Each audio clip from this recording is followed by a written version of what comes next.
नाशिकच्या तपोवनातील वृक्षतोडीचा मुद्दा सध्या चांगलाच गाजतोय। कुंभमेळ्यासाठी देशभरातून आलेल्या साधूंच्या निवासाची व्यवस्था करण्यासाठी तपोवनातील 54 एकर जागेवर वृक्षतोड करण्यासंदर्भात महापालिकेने झाडांवर फुल्या मारल्या। माझाने हे धक्कादायक वृत्त दाखवताच पर्यावरण प्रेमींमध्ये संतापाची लाट उसळली। त्यानंतर वृक्षतोडी विरोधातील मोहिमेला जन आंदोलनाचं रूप आलंय।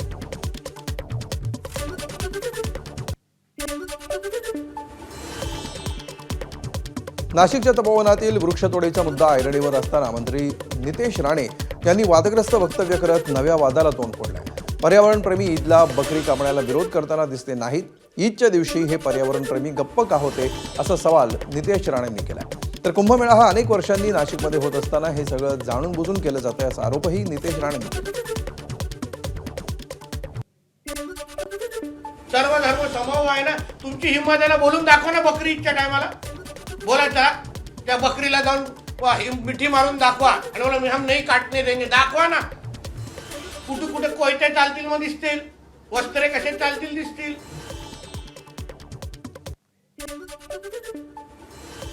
दरम्यान नितेश राणेंच्या वादग्रस्त वक्तव्यावर शिंदेचे शिवसेनेचे नेते आणि मंत्री संजय शिरसाट यांनी प्रतिक्रिया देताना नितेश राणे प्रक्षोभक वक्तव्य करतात असं म्हटलंय। हिंदुत्व आणि पर्यावरण हे दोन वेगळे विषय आहेत असंही मंत्री संजय शिरसाट यांनी म्हटलंय।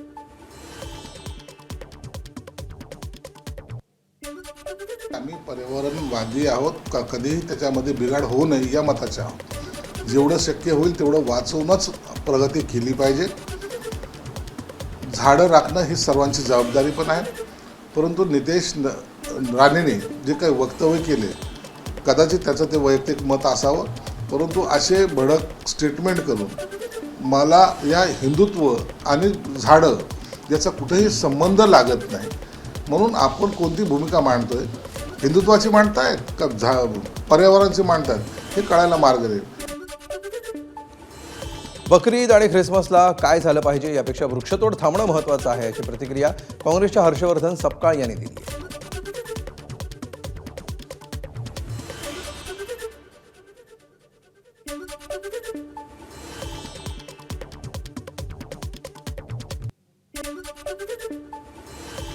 तपोवनातील वृक्षतोडीला पाठिंबा देणाऱ्यांवर आणि टीका करणाऱ्यांवर बोलणार नाही। माझ्यासाठी झाडं महत्त्वाची आहेत अशी प्रतिक्रिया अभिनेते सयाजी शिंदेंनी दिली आहे। तर कोणत्याही साधू संतांचा आपण अपमान करायचा नाही, मात्र 10 वर्ष झालेली झाडं मोडायची आणि त्या बदल्यामध्ये दुसरी 10 झाडं लावणं ही कल्पनाच चुकीची असल्याचंही सयाजी शिंदेंनी म्हटलं आहे। तर झाडं तोडू नका आणि दिशाभूल करू नका अशी विनंतीही सयाजी शिंदेंनी शासनाला केली आहे। वर्ष आपली झाडं तोडायची आणि दुसरी त्याच्या बदल्यात 10 झाडं लावायची ही कल्पनाच चुकीची आहे। या शासनाला नम्र विनंती आहे, विनाकारण खर्च करू नका आणि तुम्ही दिशाभूल करू नका। तुम्ही झाडं 10 लावणार आहोत वगैरे काय सांगू नका। खड्डे केलेले दाखवतात 15,000 खड्डे, ते खड्डे 4 फुटावर केले, हे किती चुकीचं आहे। दरम्यान तपोवनातील वृक्षतोडी विरोधात भूमिका मांडणाऱ्या सयाजी शिंदेंवरही नितेश राणेंनी टीका केली आहे। बकरी ईदला अनेक बकऱ्या मारल्या जात आहेत। सयाजी शिंदे मोठे अभिनेते आहेत, त्यांनी बकऱ्यांना मिठी मारावी आणि बकऱ्यांना वाचवावं अशी टीका नितेश राणेंनी केली। सयाजी शिंदेना सांगा ना, ईदच्या टायमाला जाऊन थोडे 5 बकरे माझे वाचव सांग ना। ते रक्त जे वाहतंय त्यांना सांग ना, एवढे मोठे कलाकार आहेत, मोठे मोठे पिक्चर ते देतात, मिठी मारा ना तिथे जरा बकऱ्याला जाऊन।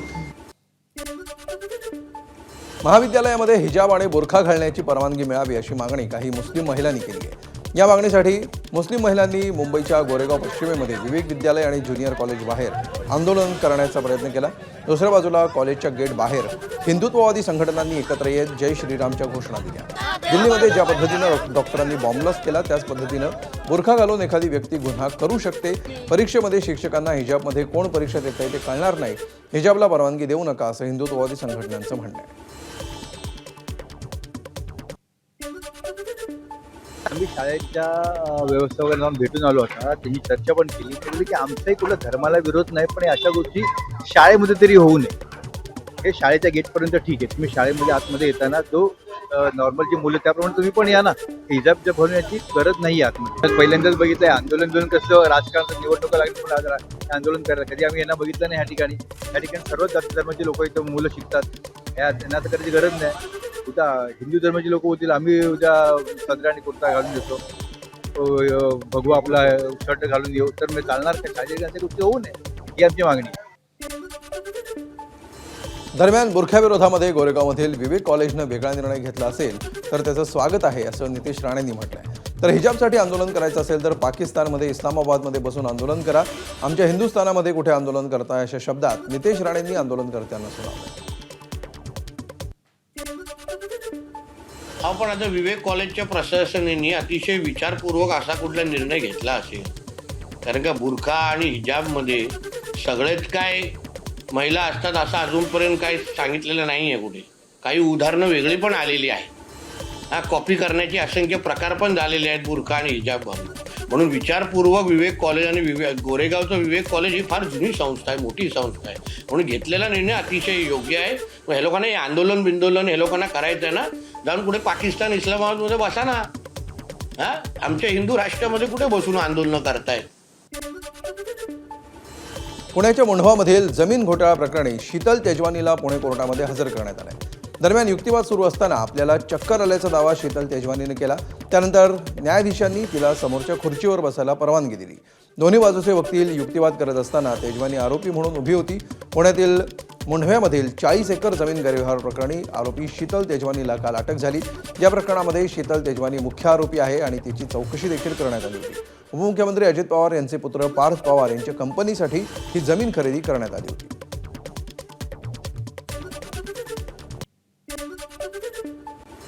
मुंढवा जमीन घोटाळा प्रकरणामध्ये काल अटक करण्यात आलेल्या शीतल तेजवानी हिचा मोबाईल पोलिसांनी ताब्यात घेतला. शीतल तेजवानी कुणाकुणाच्या संपर्कात होती याचा देखील तपास केला जाणार आहे. मुंढवा जमीन गैरव्यवहार प्रकरणामध्ये जी कागदपत्र तयार झालेली आहेत त्याच्यामध्ये शीतल तेजवानीला कुणी कुणी मदत केली याचा देखील शोध पोलीस घेत आहेत.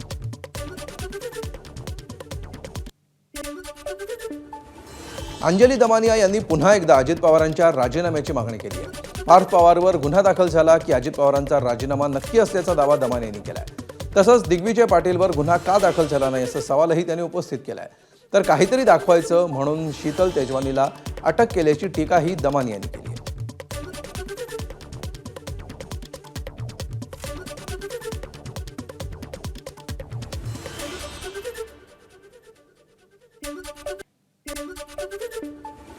पुण्यातील मांत्रिक वेदिका पंढरपूरकर आणि तिचा नवरा कुणाल पंढरपूरकर यांनी IT इंजिनियर दीपक डोळस यांची तब्बल 14 कोटी रुपयांना फसवणूक केली होती. आता ही मांत्रिक महिला लुबाडलेले 14 कोटी परत द्यायला तयार असल्याची माहिती समोर आली आहे. 30 दिवसांच्या आत सर्व पैसे परत देण्याबाबतचं प्रतिज्ञापत्र महिला मांत्रिक वेदिका पंढरपूर हिनं कोर्टामध्ये सादर केलंय. जामीन मिळाल्यानंतर 30 दिवसामध्ये पैसे परत करणार असं तिनं म्हटलंय. दरम्यान सध्या मांत्रिक वेदिका पंढरपूरकर, तिचा नवरा कुणाल पंढरपूरकर आणि वेदिकाचा गुरु दीपक खडके हे अटकेत आहेत. तिन्ही आरोपींचे जामीन अर्ज वेळोवेळी फेटाळले गेले.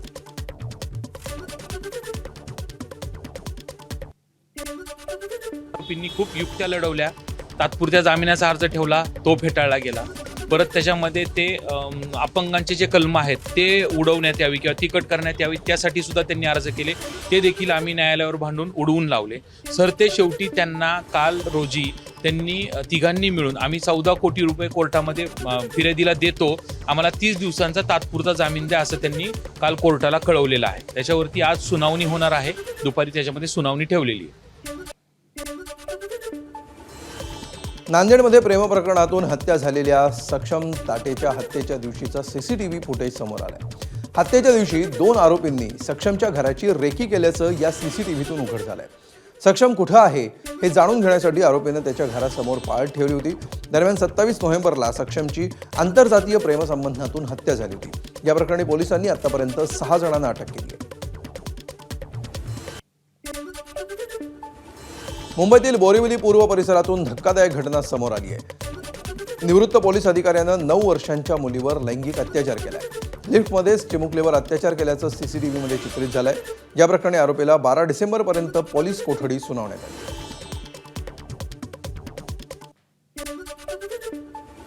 कल्याणच्या आडिवली ढोकळी परिसरामध्ये नशेखोरांचा हैदोस पाहायला मिळतोय. गणेश चौक परिसरामध्ये दुकानदार आणि त्याच्या पत्नीला नशेखोरांकडून मारहाण करण्यात आली आहे. नशेखोरांनी केलेली गाड्यांची तोडफोड देखील CCTVमध्ये चित्रित झाली आहे.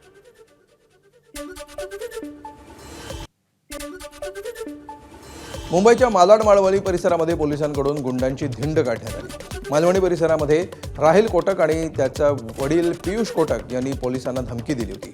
धमकीचा व्हिडिओ व्हायरल झाल्यावर मालवणी पोलिसांनी राहिल कोटक आणि त्याचे वडील पियुष कोटक यांच्याविरुद्ध गुन्हा दाखल करून अटक केली. यानंतर पोलिसांनी दोन्ही आरोपींची अर्धनग्न अवस्थेमध्ये मालवणी परिसरात धिंड काढली. पुण्यातील लोणी काळभोर परिसरामध्ये बनावट गुटख्याचा कारखाना पोलिसांनी उद्ध्वस्त केला.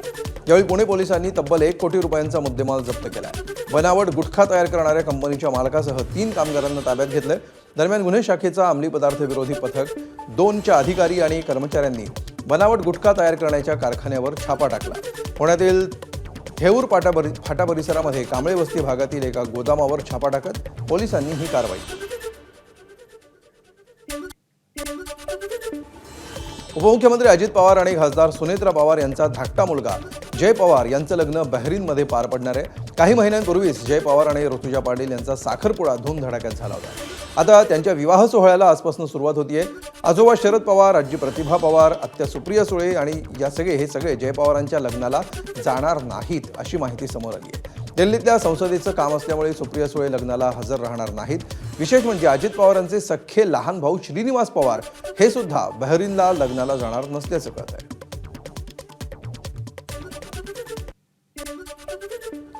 संपूर्ण महाराष्ट्र आणि कर्नाटकामधील भाविकांचं आराध्य दैवत असणाऱ्या श्री क्षेत्र नृसिंहवाडीच्या श्री दत्त जयंती उत्सवाला मोठ्या भक्तिमय वातावरणामध्ये सुरुवात झाली. यानिमित्त श्री दत्त दर्शनासाठी नृसिंहवाडीमध्ये भक्तांची अलोट गर्दी झाली आहे. पहाटे 3 वाजता मंदिराच्या गाभाऱ्याचं द्वार उघडलं आणि त्यानंतर 4 वाजता श्री दत्त महाराजांची पहाटेची काकड आरती झाली. यावेळी पहाटेपासूनच भक्तांनी दत्त मंदिर परिसरामध्ये दर्शनासाठी मोठी गर्दी केली.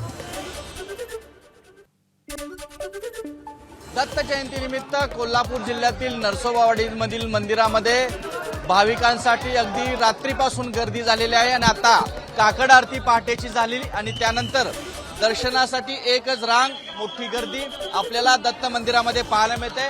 हा दत्त मंदिरामधील मुख्य जो गाभारा आहे, या गाभारामध्ये सध्याची परिस्थिती जर आपण पाहिली तर काकड आरती करून जितके लोक बाहेर पडतायत तितकेच लोक आता दर्शनासाठी मंदिरामध्ये येताना दिसून येत आहेत. खरं तर या परिसरामध्ये तर आज मोठ्या उत्साहामध्ये श्री दत्तप्रभूंचा जन्मसोहळा साजरा होतो आहे. दत्त संप्रदायामध्ये सरस्वती टेंबे स्वामींचं कर्तृत्व आणि स्थान मोठं आहे. त्यांचा जन्म सिंधुदुर्गच्या कुडाळमधील श्री क्षेत्र माणगावमध्ये झाला. टेंबे स्वामी महाराजांनी स्वतः बांधलेल्या माणगावमधल्या दत्त मंदिरामध्ये श्रींचा पालखी सोहळा मोठ्या उत्साहामध्ये साजरा केला जाणार आहे. त्यासाठी मंदिर आकर्षक फुलांनी आणि विद्युत रोषणाईनं सजवण्यात आलं आहे. मंदिरामध्ये पहाटेपासून भाविकांची मांदियाळी सुरू झाली आहे. लाखो भाविक आज दर्शन घेणार आहेत. महाराष्ट्रासह गुजरात, कर्नाटकमधून मोठ्या संख्येनं भाविक मंदिरात येतात.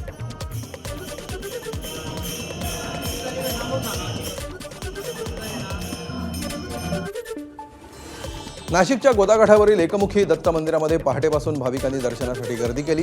दत्त जयंतीनिमित्त गेल्या 2-3 दिवसांपासून विविध धार्मिक कार्यक्रमांचं आयोजन करण्यात आलंय. मंदिर आकर्षक विद्युत रोषणाई आणि फुलांनी सजवण्यात आलंय. पहाटेपासूनच महापूजा सुरू असून मंत्रोच्चारानं मंदिर परिसर दुमदुमून गेलाय.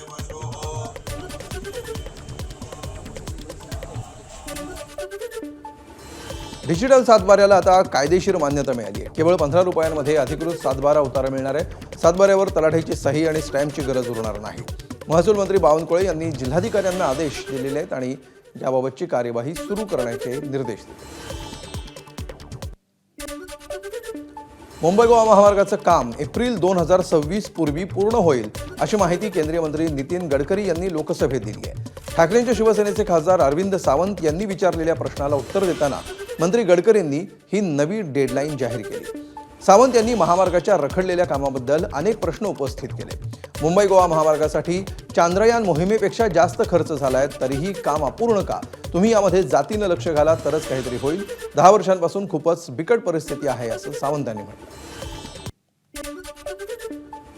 एबीपी माझाच्या बातम्यांकडून दखल घेण्यात आली आहे. राज्यभर MRI, CT स्कॅन आणि एक्सरे बंद का याची सरकार चौकशी करणार आहे. आरोग्यमंत्री आबिटकरांनी तत्काळ या संदर्भात अहवाल मागवलाय. दरम्यान सरकारनं जिल्हा आणि उपजिल्हा रुग्णालयामध्ये MRI, CT स्कॅन आणि एक्सरे सेंटरवर अनेक बंधनं लावली आहेत. जिल्हा रुग्णालयामध्ये फक्त 10 CT स्कॅन तर उपजिल्हा रुग्णालयामध्ये फक्त 5 CT स्कॅन करावेत असं बंधन कंपनीवर लागू आहे.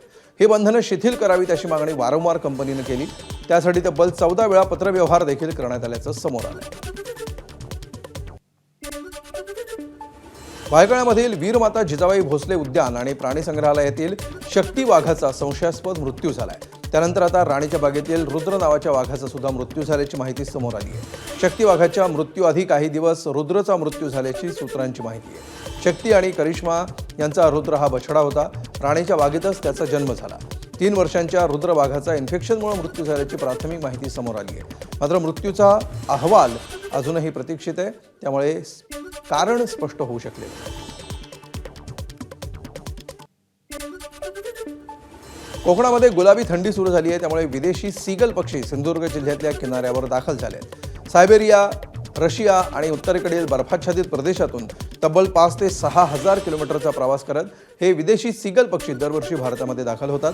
नोव्हेंबर-डिसेंबर महिन्यामध्ये कोकण किनाऱ्याकडे झेप घेत थंडीच्या हंगामामध्ये किनाऱ्यावर स्थिरावतात.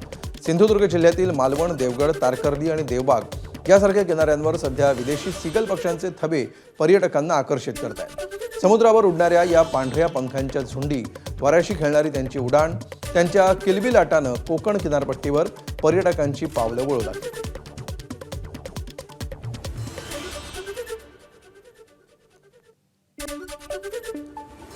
पुणे जिल्ह्यातल्या शिरूरमध्ये बिबट्याला पकडण्यात यश आलंय. रांजणगाव MIDCतील फियाट कंपनीच्या आवारामध्ये शिरलेल्या बिबट्या जेरबंद करण्यात वन विभागाला यश आलंय.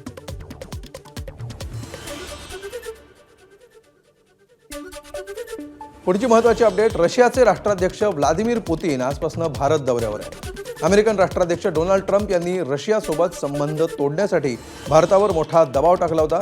मात्र आता थेट पुतीनच भारतामध्ये येणार असल्यामुळे हा अमेरिकेसाठी मोठा संदेश मानला जातोय. 23व्या भारत रशिया वार्षिक शिखर परिषदेनिमित्त हा दौरा आहे. युक्रेन युद्ध सुरू झाल्यानंतरचा पुतीन यांचा हा पहिलाच भारत दौरा आहे. त्यामुळे या दौऱ्याकडे अमेरिका आणि युरोपीय देशांचंही विशेष लक्ष लागलंय. या भेटीअंतर्गत दोन्ही देशांचं सैन्य एकमेकांच्या लष्करी तळांचा, सुविधांचा आणि संसाधनांचा वापर आणि देवाणघेवाण याबाबत चर्चा करेल.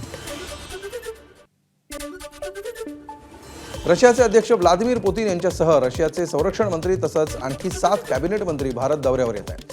तसंच पुतीन यांच्या शिष्टमंडळामध्ये रशियाच्या शस्त्रास्त्र निर्यातीची जबाबदारी सांभाळणारी कंपनी रोसोबोरोनेक्सपोर्टचे अधिकारी आणि रशियन सेंट्रल बँकेचे गव्हर्नर हे देखील भारतामध्ये येणार आहेत. पुतीन यांच्या या दौऱ्यादरम्यान सरकार अंतर्गत 10 आणि 15 व्यावसायिक करारांवर स्वाक्षरी होणार असल्याचं सांगितलं जात आहे. विदेशी राष्ट्रप्रमुखांसोबत विरोधी पक्षनेत्याला भेटू दिलं जात नाही असा आरोप विरोधी पक्षनेते राहुल गांधींनी केला आहे. रशियाचे राष्ट्राध्यक्ष पुतीन यांच्या भारत दौऱ्याआधी राहुल गांधींनी हे आरोप केलेत. सरकारच नव्हे तर आम्ही सुद्धा देशाचे प्रतिनिधी आहोत असं म्हणत राहुल गांधींनी नाराजी व्यक्त केली आहे. विरोधी नेत्यांनी विदेशी देणग्यांना भेटू नये असं सरकारला वाटत असल्याचंही राहुल गांधींनी म्हटलंय. पंतप्रधान मोदींनी महाराष्ट्रातल्या भाजप खासदारांशी संवाद साधलाय. संसदीय कामकाजातील सहभाग वाढवा अशा सूचना मोदींनी खासदारांना केल्यात. तसंच लोकसभेतील फ्लोअर मॅनेजमेंट व्यवस्थित असलं पाहिजे असं पंतप्रधान मोदींनी म्हटलंय. काल संसदेमध्ये गणपूर्ती न झाल्यामुळे बेल वाजली होती. कोरम पूर्ण न झाल्यामुळे पंतप्रधान मोदींनी नाराजी व्यक्त केली होती. एबीपी माझा, उघडा डोळे बघा नीट.